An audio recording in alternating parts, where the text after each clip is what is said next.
What up, people? Coach V, New Breed Boxing, men versus women in combat sports, and transgenders in combat sports.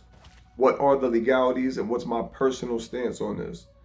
If you haven't already done so, please like, subscribe, comment, share, and hit that notification bell so we know you're out there.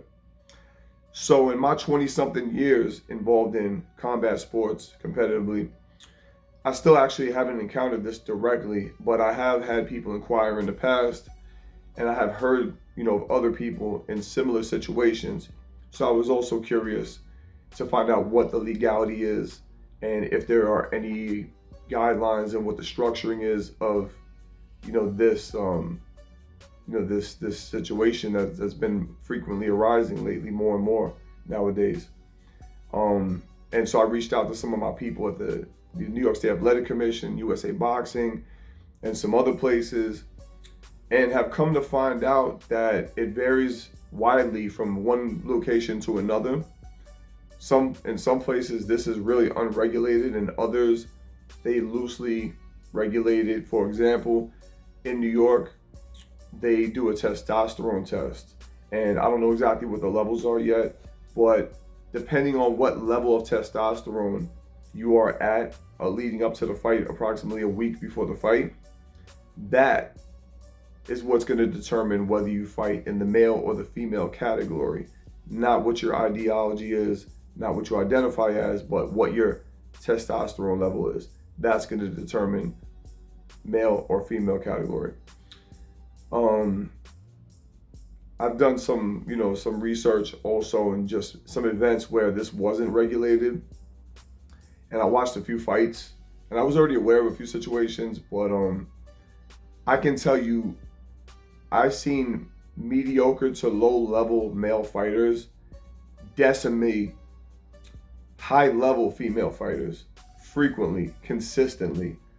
Almost 99% of the time, I have seen super high-level, highly regarded female fighters stand zero chance, basically, against, like I said, low-level male fighters. To me, in my opinion, I think the comparison is like, not to be funny, but like a Dodge Challenger STX going up against a demon with all kind of freaking, tuning and all kinds of, it's just not the same engine. Men and women, I mean, testosterone is just one aspect of it. That's just one dimension.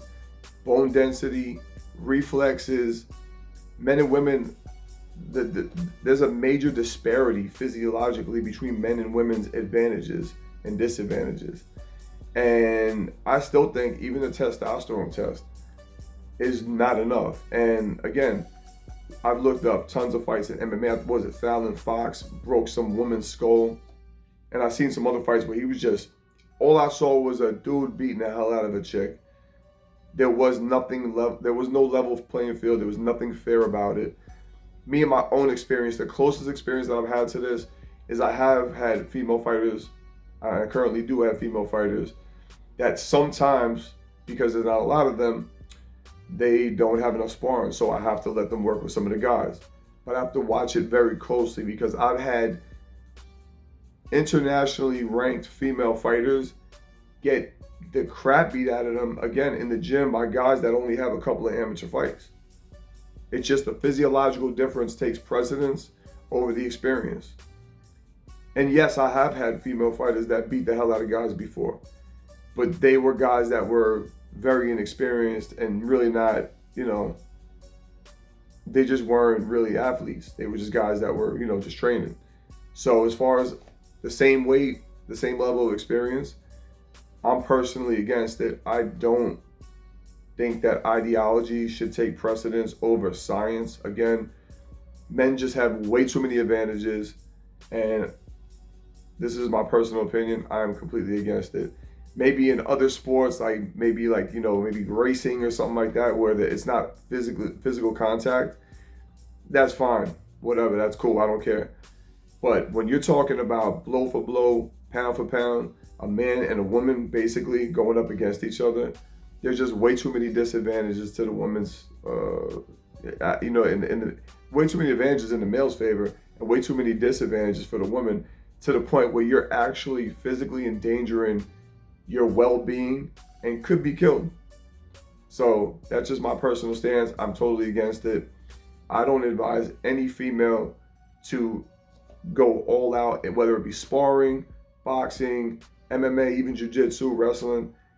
I mean, non-striking is a little bit more of a level playing field, but when you're talking striking, it's a no-go for me. So that's just my personal opinion. Hope you found this informative.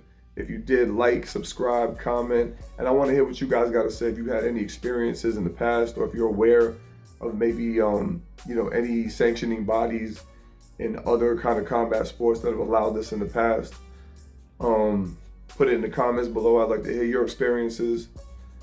That's what I got to say on this topic. Again, like, subscribe, comment, share. Till the next time, we up out here. Out.